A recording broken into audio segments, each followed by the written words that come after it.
What's up, folks? Low Life Media Group back at it again, taking you down the rabbit hole so deep even Alice said, "Nah, I'm good." You think secret government programs are all about aliens and freezers and little green men? Sometimes the truth is way weirder. Today we're diving into the declassified files of the wildest shit the CIA ever paid for, Project Stargate. That's right, we're talking about psychic spies and remote viewing Mars. Strap the hell in. So back in the Cold War, the US and USSR were in a dick-measuring contest of epic proportions. We had nukes, they had nukes, and everyone was paranoid as shit. So the CIA, in its infinite wisdom, decided the next big battlefield wasn't space.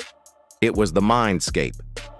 They started a program to find people who could do remote viewing. And no, that's not binge-watching Netflix from your couch. This was the idea that a trained person could, with their fucking mind, project their consciousness anywhere on the globe or beyond and describe what they see, like Google Earth, but with more psychic strain and bad 70s haircuts. They recruited housewives, artists, random weirdos, anyone who showed a hint of being sensitive.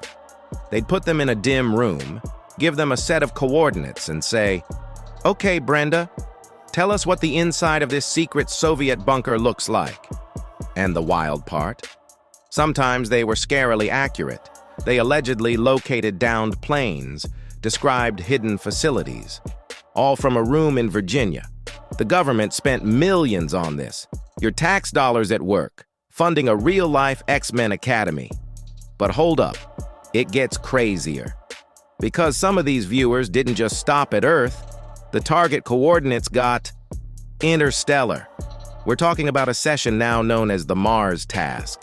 Declassified documents talk about viewers being given a time and a location on Mars. Not like current-day Mars, but a specific date millions of years in the past.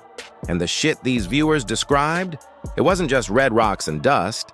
They talked about seeing giant pyramid-like structures. They felt an atmosphere, cold and thin. They described a race of terrifyingly tall, thin beings struggling to survive on a dying planet.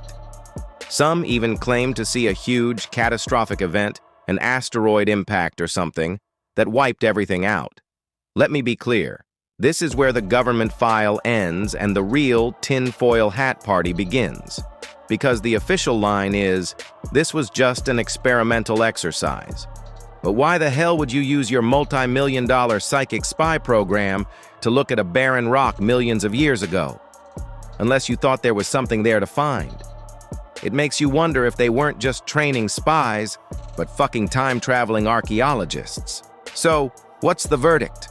Was it all a bunch of hallucinogenic, government-funded bullshit, a Cold War fever dream? Or did they actually stumble onto something that rewrites human history?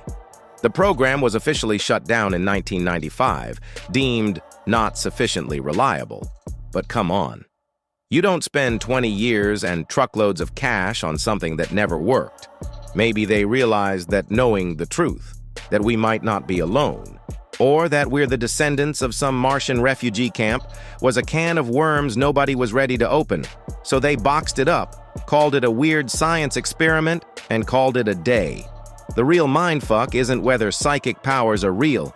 It's that our own government seriously thought they might be, and they were willing to try anything to get a leg up. That's the dark side of the story.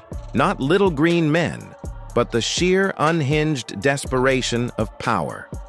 If this trip into the psychic void blew your mind, do us a solid, smash that like button, subscribe to the channel, and ring the bell so you don't miss our next descent into madness. This journey into the great unknown was produced by your boy at Low Life Media Group. We read the weird files so you don't have to. Stay curious, stay skeptical, and maybe, just maybe, don't think about Mars before you go to sleep tonight.